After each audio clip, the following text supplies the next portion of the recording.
विवेक बिंद्रा और संदीप माहेश्वरी दोनों ही भारत के जाने माने मोटिवेशनल स्पीकर्स हैं। इन दोनों के बीच की इस लड़ाई का सबसे ज़्यादा निगेटिव इफेक्ट उन लोगों पर पड़ेगा जो इन्हें अपना टीचर्स, आइडल या मोटिवेशनल गुरु मानते हैं। जो लोग हमें प्रेरणा देते हैं या कुछ अच्छा करने के लिए प्रेरित करते हैं, तो हमारे मन में उनके लिए यह धारणा बन जाती है कि ये इंसान सही है और इसकी सोच सही है।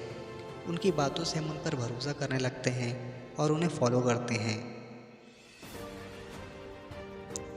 लेकिन जब ऐसे लोगों के बारे में हमें कुछ गलत जानने को मिलता है या उनके ऐसे कारनामों के बारे में पता चलता है जो सामाजिक रूप से गलत होते हैं, तो हमारा भरोसा टूट जाता है और एक या दो लोगों की वजह से हम औरों पर भी विश्वास करना छोड़ देते हैं।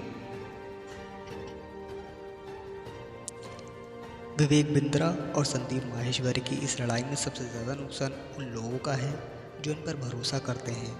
संदीप माहेश्वरी ने स्कैम का खुलासा करके जो किया, जो कि एक अच्छी बात है, लेकिन विवेक बिंद्रा के कहने के बाद भी वो उनसे आमने सामने मिलकर बात नहीं करना चाहते। अगर संदीप माहेश्वरी सीधा विवेक बिंद्रा का इंटरव्यू ले लें तो हम सभी को हकीकत के बारे में पता चल जाएगा। दूसरी तरफ विवेक बिंद्रा ने यह कहा कि संदीप माहेश्वरी अपनी खुद की फ़ोटो लाखों में बेचते हैं और यूट्यूब का मोनेटाइजेशन ऑफ करके खुद को ऑडियंस के सामने एक मसीहा की तरह दिखाते हैं। दोनों एक मोटिवेशनल स्पीकर होकर विवेक बिंद्रा अपने बिजनेस मॉडल के ज़रिए युवाओं को बर्बाद कर रहे हैं। ये एक बहुत ही घटिया बिजनेस है। ऐसे बिजनेस या स्कैम से आप सभी को बचना चाहिए।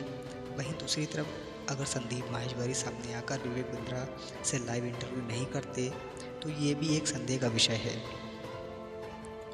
दोस्तों, मैं खुद भी विवेक बिंद्रा और संदीप माहेश्वरी का बहुत बड़ा फ़ैन हूँ, क्योंकि इनकी वीडियोस देखकर बहुत मोटिवेशन मिलता है। लेकिन सबसे ज़्यादा विवेक बिंद्रा वर्सेस संदीप माहेश्वरी शुरू हुआ है, तब से इन दोनों की बातें मोटिवेशन कम और दिखावा ज़्यादा लगने लगी हैं। अपनी वीडियोस पर मिलियन व्यूज़ लाने के चक्कर में ये लोग एक दूसरे को बदनाम कर रहे हैं। जाने माने मोटिवेशनल स्पीकर होकर ये भारत का ही नहीं बल्कि उन लोगों का भी गौरव तोड़ रहे हैं जो लोग इनसे प्रेरणा लेते हैं।